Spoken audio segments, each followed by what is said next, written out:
If we want to live a purposeful, passionate, adventurous, and transcendent life, in short, a romantic one, we actually have to de-romanticize most of it. You see, when we attach meaning to things that have no meaning, we lose the ability to identify the things that actually have meaning. And there is an example from literature that explains this principle, or that illustrates this principle extremely well. It's called White Nights by Dostoevsky. The book goes the following. The narrator, who's very much a dreamer, very much introverted, very much isolated and lonely, one summer night decides to leave his house.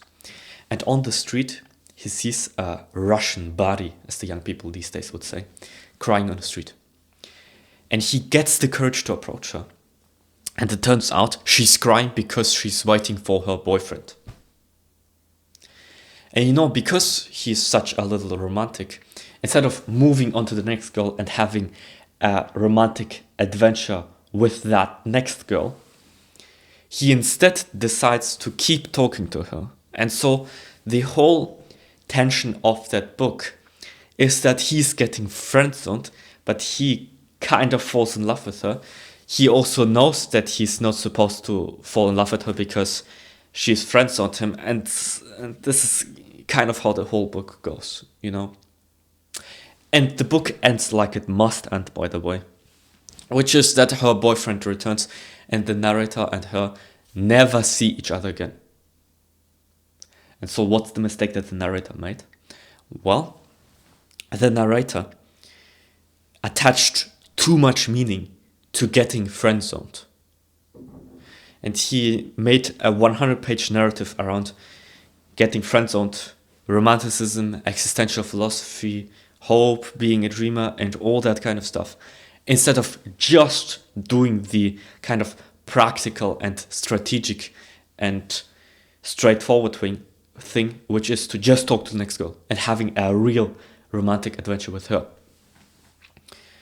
And it wouldn't be such a problem if that principle were isolated to literature, but I'm telling you, it happens all the time. For instance, here's a very simple example.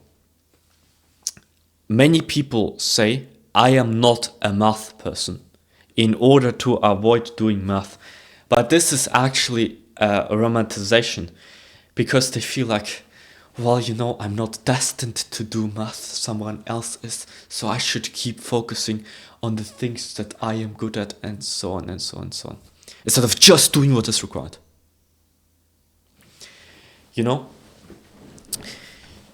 Romanticizing too much means that you attach too much meaning to random things, that you talk too much in your head about random things, and that you stop doing the things that you are required to do because of some inner monologue and some reasons that you invent in your mind. And so the way to combat this is to just do what you are required to do. And I can tell you, if you just do what you are required to do, what you must do, what must be done, and don't romanticize about it, but instead do it strategically and with a lot of purpose, you will then have enough capacity to actually be romantic. Because look, let's go back to the I'm not a math person example. You could, of course, tell yourself, well, I'm not a math person, I'm not destined to do math. And so you'll have you won't get much work done. And so you'll actually not have much free time. Or you just do the math part, and then you have a lot of free time, a lot of energy to spare that you then can use towards the adventure of your life, which is by definition the most romantic thing there is. So you can not go on the adventure of your life by telling yourself that you're not meant for it and that something random is in the way, or you can just do it and do it strategically, and then the adventure of your life is the romantic part. And so stop romanticizing too much, do the practical thing, and then you'll have enough capacity to attach the meaning to the things that have meaning. And so my name is Kirill. My goal is to inspire 10,000 good decisions, and we'll see you in the next one.